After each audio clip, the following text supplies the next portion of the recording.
మీ business ఏదైనా మీ ఊర్లో promotion చేయాలంటే అది సుమన్ టీవీతోనే సాధ్యం. ఇప్పుడే సంప్రదించండి. శ్రీ లక్ష్మీ నృసింహ పరబ్రహ్మణే నమః.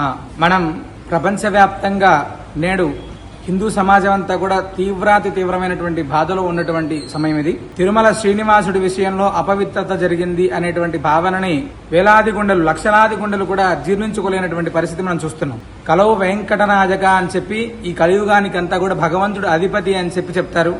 అనేక పురాణాలలో కూడా తిరుమల యొక్క క్షేత్ర పవిత్రత అత్యద్భుతంగా వివరించి ఉంది. సాక్షాత్తు భగవద్ రామానుజాచార్య స్వామి వారు తిరుమల కొండని కాలితో నడిస్తే కూడా పాపం అవుతుంది అని చెప్పి మోకాలతో నడిచినటువంటి క్షేత్రం అది తిరుమల కొండ.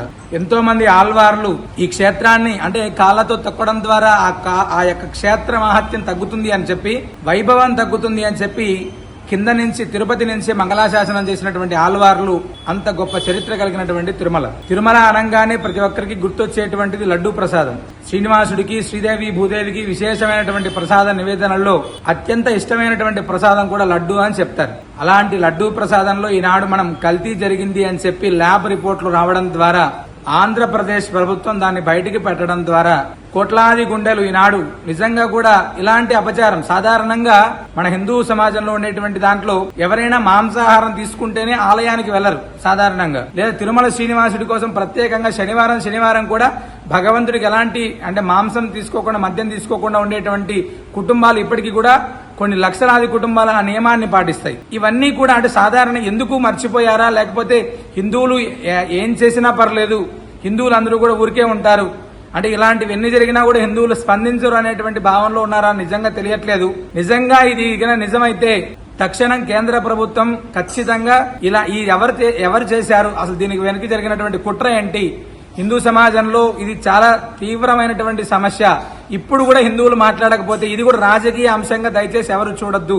కేవలం తిరుమల శ్రీనివాసుడికి జరిగినటువంటి అపవిత్రత, కేవలం తిరుమల గురించి మాత్రమే ఇక్కడ పోరాటం, ఏ రాజకీయ నాయకులకు సంబంధించినటువంటిది కాదు. ఖచ్చితంగా ఇప్పుడైనా స్పందించుకోకుండా మేము ఇంకా హిందువులం, పలాని పార్టీలో ఉన్నాం, పలాని కులంలో ఉన్నాం అనేటువంటి భావన మన దగ్గర ఉంటే మనల్ని ఈ జన్మలో కాదు ఇంకే జన్మలైనా భగవంతుడు కూడా కాపాడలేడు. భగవంతుడికే అపచారం జరిగితే మనం పట్టించుకోలేనటువంటి దౌర్భాగ్య స్థితిలో ఉండి తిరుమలకు వెళ్లి కోట్లాది రూపాయలు అక్కడ హుండీల్లో వేసి వెంకటేశ్వర స్వామికి హుండీల్లో కానుకలు సమర్పించేటువంటి ప్రతి భక్తుడు స్పందించాల్సినటువంటి అవసరం ఖచ్చితంగా ఉంది.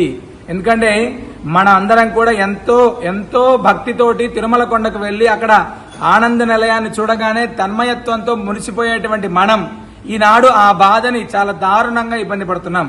దయచేసి కేంద్ర ప్రభుత్వం వీటిపైన సత్వరమే చర్యలు తీసుకొని అక్కడ జరిగినటువంటి బాధ్యులందరినీ కూడా వెంటనే అంటే అధికారులు, రాజకీయ నాయకులు అయితే రాజకీయ ఎవరిపైన సరే కేసులు నమోదు చేసి జైల్లో వేయాల్సినటువంటి ప్రస్తుతం పరిస్థితి. కాబట్టి ప్రతి హిందువు స్పందించండి. సేవ్ తిరుమల, ఖచ్చితంగా సేవ్ టీటీడీ. ప్రతి ఒక్కరు కూడా ఇదే నినాదంతో ఈ చర్యలన్నీ కూడా పూర్తయ్యేంత వరకు ప్రతి ఒక్కరూ జాగ్రత్తగా ఉండాలి. హరే శ్రీనివాస.